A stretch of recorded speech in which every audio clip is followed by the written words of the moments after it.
Hey guys, Jonah here with If It Fits Nutrition. This is my first video log.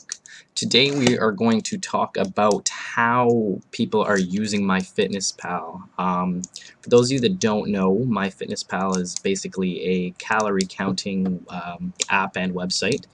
And I've been having a lot of people lately asking me for nutrition tips, diet tips, and I pointed them in the direction of MyFitnessPal, and it's a very, very great tool, very useful, but there are a few things that people actually aren't understanding about MyFitnessPal and are using it incorrectly and therefore suffering.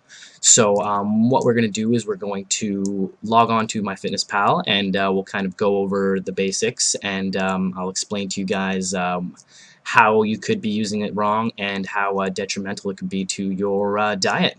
Great.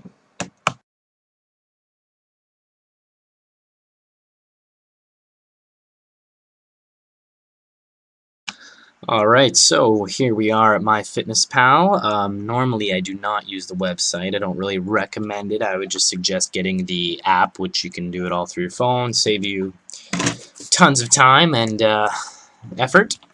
So as you can see here, I am rolling on 1,800 calories right now, and I have 835 calories for the rest of the evening.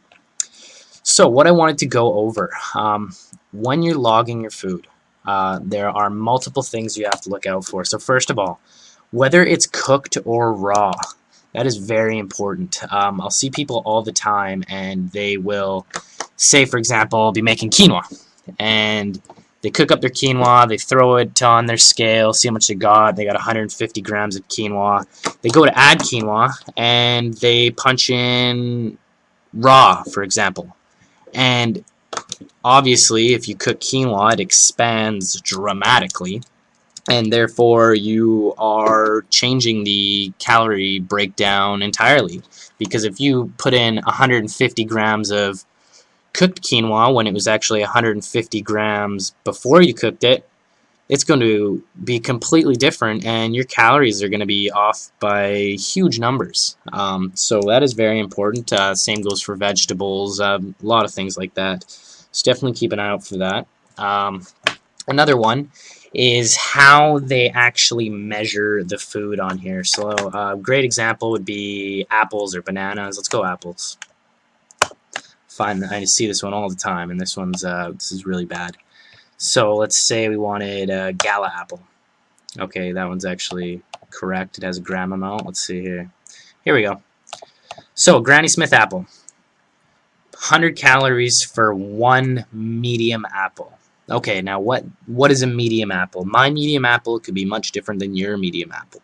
So you have to be careful of that, because we don't have an actual measurement. Medium is not really a measurement.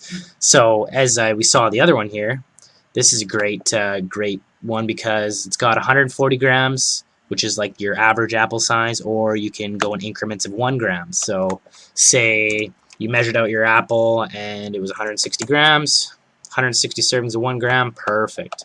Instead of just going one medium, which could be a 200 calorie apple or could be an 80 calorie apple. Those are big numbers that are very, very altering to your fitness plan. So please keep an eye out for that one. That one's one I see all the time, especially with fruit and pre-packaged things. You just got to really be careful for that.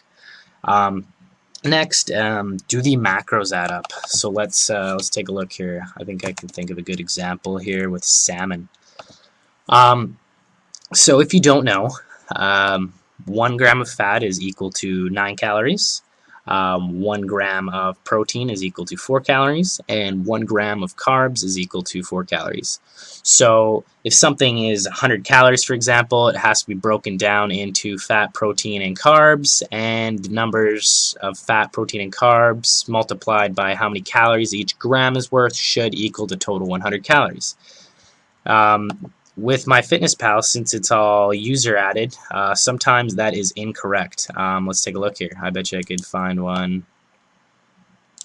right. That looks like it could be close. Actually, you know what? I think that's wrong. So this says 150 calories. Pre-cooked weight. Also notice that. Remember I was speaking earlier about whether it's cooked or pre-cooked. That's quite important because of all the water that's in something that's frozen, for example, goes away when you cook it. Anyways, so let's add this up. So we've got 5 grams of fat. Okay, 5 times 9, that's 45. 16 grams of protein. 4 times 16, that is 54. No, 64. Let's double check though. Yep, 64. So 64 plus 45, that equals what? 109? 110? Would you look at that? It is 40 calories off. So that is very important. That can really screw up your stats by the end of the day or the end of the week. Here's another horrible one. 4 ounces of salmon, 240 calories. Okay, that seems approximately right. Now let's see how those 240 calories are broken down. First of all, we've got 3 grams of fat. If anybody knows anything about salmon, you obviously know that in 4 ounces of salmon there is much more than 3 grams of fat. So that right there is inaccurate. 6 grams of protein, also equally inaccurate. Let's no carbs, obviously, because it is a fish. There's very likely very few carbs. So let's do the math. 3 times 9, we've got 27. 6 times 4, we've got 24. 27 plus 24, 51. 51 versus 240. That is huge. Those are very screwed up numbers. So please, please be careful of that, because at the end of the day, when you're making sure that you had enough protein, enough fat, and enough carbs, your numbers could be totally off. Like, for example, if I had punched in that salmon, that was 17 grams of fat less than the salmon, than the proper salmon. That's huge numbers. If you're screwing up once, twice a day, that's hundreds of grams of fat, hundreds of grams of protein that you're going to be off, and you're not going to reach your goals that way. So please be careful of that. And lastly, do the calories make sense? This is a big one. I can't think of an example off the top of my head, but what this means is if somebody goes and orders, say they really wanted a small ice cream from Dairy Queen, and they go in MyFitnessPal and they punch in small ice cream, you will see, because it is user added, that there'll be multiple options, and the calories will range from maybe 200 calories all the way up to 400 calories. That's huge. So just in that situation, you really have to use your best judgment as to what you think the calorie breakdown is of the options available, because there will be some that'll be completely off, and you will be left scratching your head when you've been thinking that you've been eating a certain amount of calories and you're not seeing the weight loss or muscle gain that you're looking for. So that's very vital. And you might be thinking to yourself, oh, what's 100 calories here, 100 calories there? That really adds up. If you're screwing up once, twice a day, that could be, thousands of calories a week off or under or over, and that can be really discouraging when you're not seeing the results you should be with your diet plan. So that basically wraps up MyFitnessPal spiel.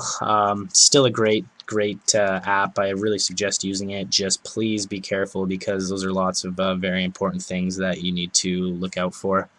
I hope to hear from you guys again soon.